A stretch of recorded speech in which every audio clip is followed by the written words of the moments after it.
Alors bonjour à tous. J'ai traité un sujet aujourd'hui avec une question que tout le monde se pose, qui est le sujet du moment, qui est comment construire ensemble les étapes vers la nouvelle transition écologique. Alors le premier mot important de cette présentation, c'est le mot ensemble, puisqu'en en tant que groupe industriel cimentier, on propose déjà des solutions. Mais pour réussir cette transition écologique, il sera nécessaire de travailler avec l'ensemble des acteurs de la chaîne de la construction. Et c'est ensemble que nous y parviendrons.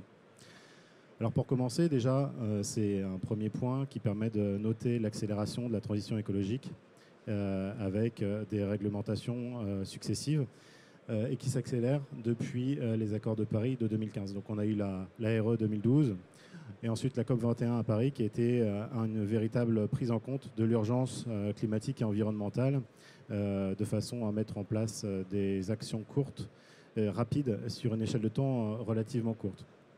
Puis ensuite, la partie l'expérimentation plus c'est moins qui a débouché sur la RE 2020 telle que l'on la connaît aujourd'hui. Alors les grands indicateurs de cette RE 2020, alors désolé parce que ça a dû bouger sur la présentation, mais c'était voilà, c'est un peu moins lisible. Bon, les trois principaux piliers de cette RE 2020, ce sont les trois indicateurs énergie, carbone et confort d'été. La partie énergie, qui va se traduire au travers de trois indicateurs principaux. Le BBio, qui va prendre en compte les besoins bioclimatiques. La partie CEPNR, qui va concerner la consommation d'énergie primaire non renouvelable. Et la partie CEP, qui va concerner les consommations en énergie primaire. La partie carbone, avec deux indicateurs que sont l'IC Construction et l'IC Énergie. L'IC Construction qui va mesurer l'impact carbone et matériaux de construction et qui va aussi concerner la partie chantier. Et l'indicateur IC Énergie qui, lui, va traiter des impacts carbone liés à la consommation d'énergie du bâtiment.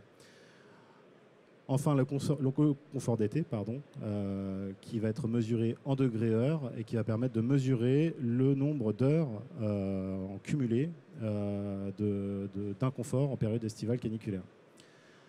Alors, en tant que groupe cimentier et bétonnier, là où on est attendu dans ce challenge de la RE 2020, c'est surtout sur l'aspect IC Construction et savoir comment est-ce que nos solutions vont pouvoir se projeter dans le cadre de cette future réglementation à compter de janvier. Alors d'abord, l'indicateur IC Construction va mesurer l'impact environnemental. Donc comment est-ce que ça fonctionne? Eh bien, on a différents types de données environnementales qui sont alimentées dans une base qui s'appelle la base IGNES, avec différents types de données ou des fiches individuelle qui va permettre d'avoir une idée précise de la valeur carbone du produit en question, ou des fiches collectives ou des données individuelles par défaut, donc les données environnementales par défaut, les fameuses DED, qui sont plus pénalisantes que les fiches individuelles. Et on va voir que c'est un point assez crucial pour passer les seuils de la RE 2020. Donc comment est-ce que ça fonctionne? C'est tout simple, on va mesurer la quantité de matériaux qu'on a sur le bâtiment avec leur poids carbone et ça va nous donner l'impact global des matériaux de construction sur ce bâtiment.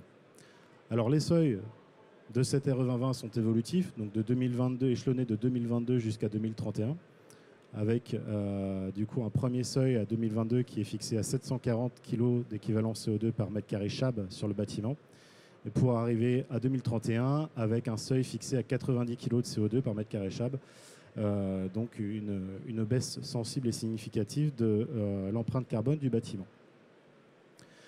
Alors je vais vous proposer ici je vais vous présenter un cas sur lequel on a pu travailler, qui est la modélisation d'un bâtiment volontairement pénalisant au sens de la RE 2020 puisque construit en béton. Il comporte 40 logements avec une moyenne de surface habitable par logement de 53 mètres carrés et un niveau de sous-sol.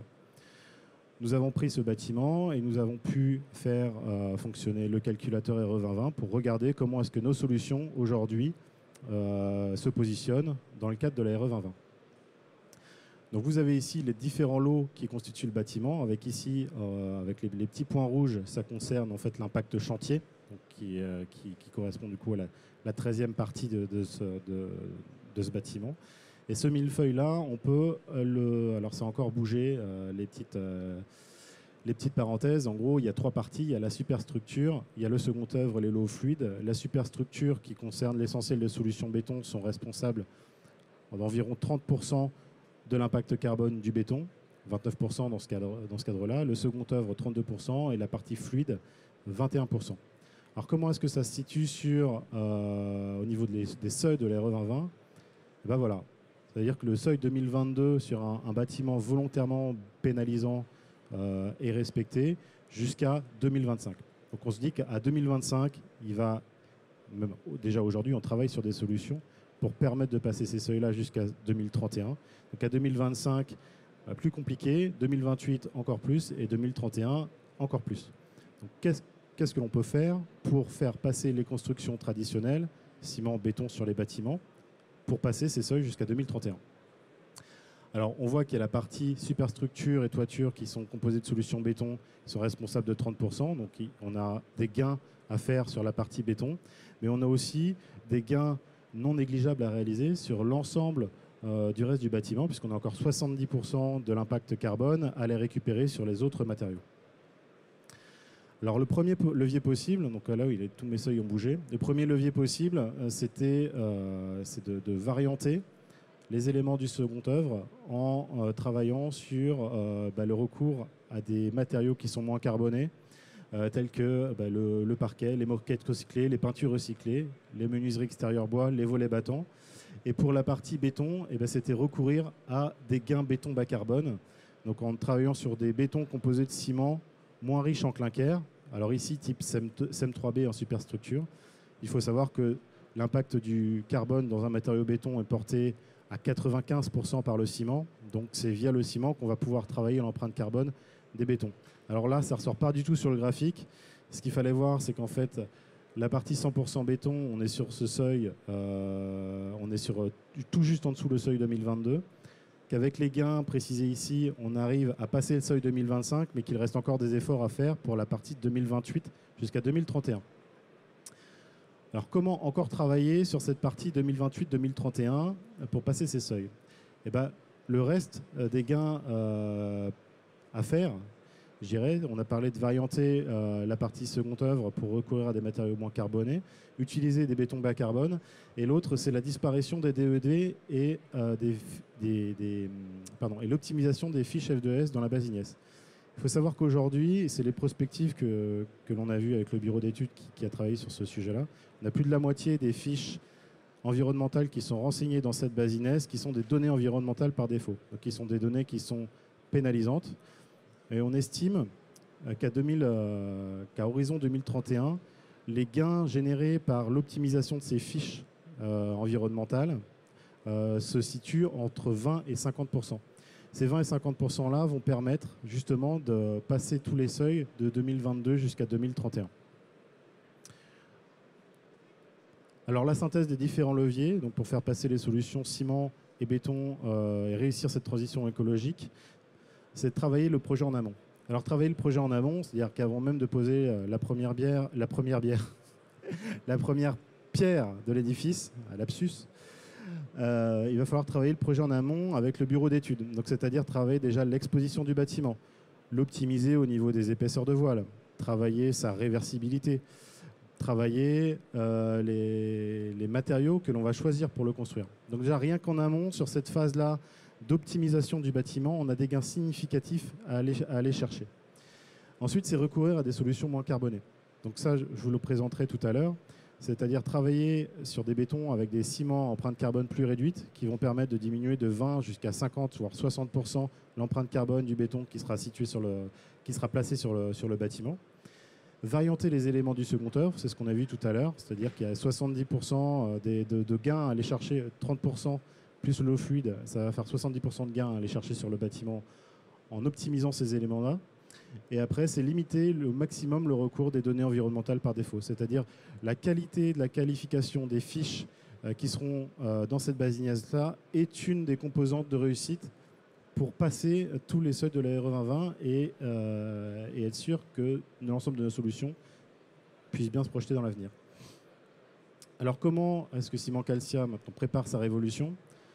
Alors déjà, c'est une feuille de groupe qui est partagée du groupe Heidelberg Cement qui est partagée par la France, bien évidemment, et par l'ensemble des pays qui constituent ce groupe.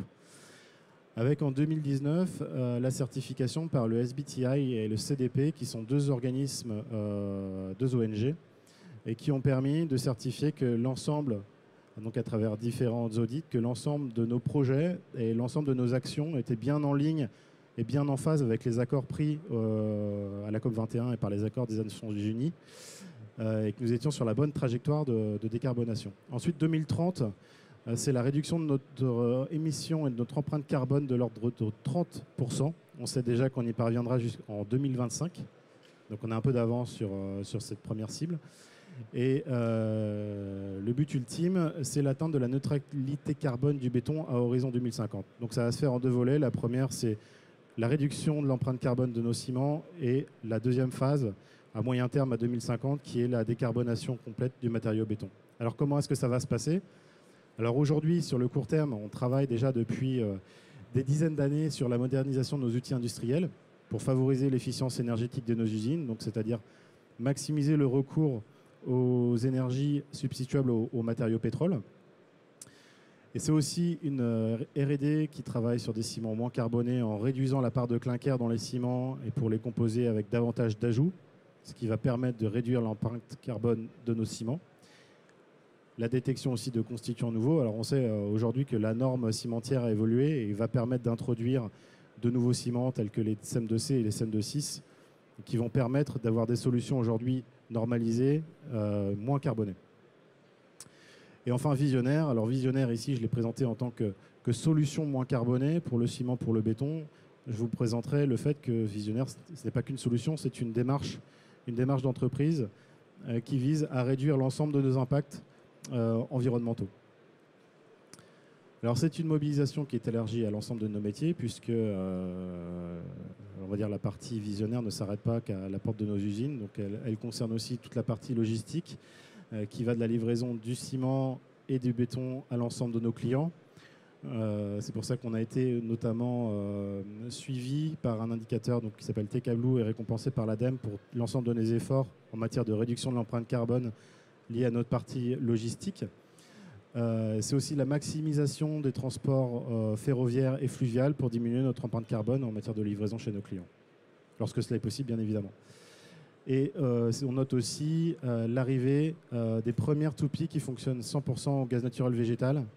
Donc ce sont des toupies qui fonctionnent 100% en gaz à la fois pour le tracteur et pour la toupie, et donc qui permettent de réduire sensiblement à la fois les émissions évidemment de CO2, d'oxyde d'azote, de particules fines aussi et d'émissions sonores. Alors Visionnaire, qu'est-ce que c'est au niveau des solutions? Ce sont des solutions qui existent en sac avec des ciments qui sont adaptés à l'ensemble des besoins pour les fondations, pour l'élévation, à la fois pour réaliser des mortiers de montage, donc qui sont des solutions avec des empreintes carbone réduites qui vont de 20 à 60%. On a aussi des solutions de liants routiers hydrauliques, qui sont des solutions de liants qui vont permettre de retraiter les chaussées en place et les sols en place pour refaire des routes. Et donc, qui ont une empreinte à la fois carbone, puisque le liant hydraulique utilisé pour faire ces routes-là a une empreinte carbone réduite. Et dans le mode de fonctionnement, le fait de réutiliser la chaussée en place pour refaire des routes permet aussi d'économiser les ressources naturelles. Et c'est aussi deux solutions, donc ciment en vrac pour nos clients, donc que ce soit là pour la préfabrication ou pour le béton prêt à l'emploi. Et tout ça, c'est accompagné de services avec Optis CO2, qui est notre calculatrice ou simulateur CO2, qui permet à nos collaborateurs commerciaux ou ingénieurs technico-commerciaux de vous accompagner dans vos phases de transition écologique. Donc, c'est-à-dire de simuler avec vous, selon vos problématiques, une formule A par rapport à une formule B moins carbonée. Combien est-ce que l'on gagne en termes de CO2, comment est-ce que l'on fait et comment est-ce qu'on peut vous accompagner pour réussir cette transition. Donc ce sont des équipes qui se déplacent. Vous avez ici l'illustration des camions laboratoires qui viennent se déplacer sur les sites de nos clients pour les accompagner dans ces phases de transition. Alors je vous ai présenté ce qui se fait aujourd'hui et maintenant je vais vous présenter ce qui va se faire demain ou à moyen terme pour justement réussir cette décarbonation du matériau béton. Alors ce sont des projets de pointe avec 3 projets pilotes ici que j'ai choisi de vous présenter au niveau du groupe qui visent à travailler sur la capture, le stockage et la valorisation du CO2. Donc vous avez ici sur ces 3 sites, sur les 2 premiers, des sites qui vont permettre de travailler la capture, la captation du CO2 sur l'usine et ensuite de pouvoir le maîtriser pour ensuite soit le favoriser ou soit le valoriser, pardon, ou soit l'enfouir. Donc c'est-à-dire qu'on va réutiliser d'anciennes poches sous-marines qui ont été utilisées pour l'extraction pétrolière et du coup on va remplir ces poches qui ont été vidées par du CO2. L'autre solution sur laquelle le groupe travaille, c'est le projet qui est tout à droite sur notre filiale basée au Maroc, à Safi, qui va travailler sur la valorisation du CO2 au niveau des algues pour justement injecter ce CO2 dans les algues et travailler justement sur des biocarburants ou de la biomasse. Donc au niveau du groupe, aujourd'hui, ce sont plus de 1000 chercheurs qui sont mobilisés sur ces projets-là et plus de 100 millions d'euros d'investissement industriel pour permettre la recherche et que nous ayons des pistes efficaces et viables pour demain. Donc ici, les 5 engagements en fait, qui est un peu la synthèse de ce que je vous ai présenté et qui montre qu'en fait, Visionnaire s'attaque à l'ensemble de notre chaîne de valeur, que ce soit de l'extraction du calcaire de l'argile ou du calcaire dans nos carrières jusqu'à la livraison du ciment et du béton chez nos clients. Il y a toute la partie conception et toute la partie travail sur des produits, des solutions, des services d'accompagnement qui vous permettent d'entrer dans cette logique de transition avec des matériaux moins carbonés. Et c'est aussi une chaîne de valeur que l'on doit partager avec l'ensemble des filières de la construction. Je pense par exemple notamment à tout ce qui est pour nous efficience énergétique, où on va travailler davantage avec des ressources qui vont être substituables aux matériaux pétrole. Donc on va avoir besoin d'une certaine quantité, une certaine qualité de déchets. Et c'est pour ça que je pense que vous avez tous dans vos entreprises des politiques de gestion de déchets. Et il faut que votre chaîne de valeur puisse croiser la nôtre pour pouvoir travailler ensemble sur ces solutions. Et pareil au niveau de la filière TP, puisqu'on sait qu'aujourd'hui, les granulats de déconstruction, les bétons de déconstruction vont pouvoir être utiles dans la fabrication de nouveaux bétons. Donc ça rentre tout à fait dans la logique d'économie circulaire et d'empreinte carbone réduite. Là aussi, il va falloir que l'ensemble des acteurs de la chaîne puissent se rencontrer pour pouvoir favoriser ces échanges-là et en sortir grandi avec des solutions constructives beaucoup plus vertueuses. Voilà, je vous remercie de m'avoir écouté. Si toutefois vous avez des questions sur cette présentation, ou si vous souhaitiez en avoir plus, nous sommes présents sur le stand B38 juste derrière. Merci.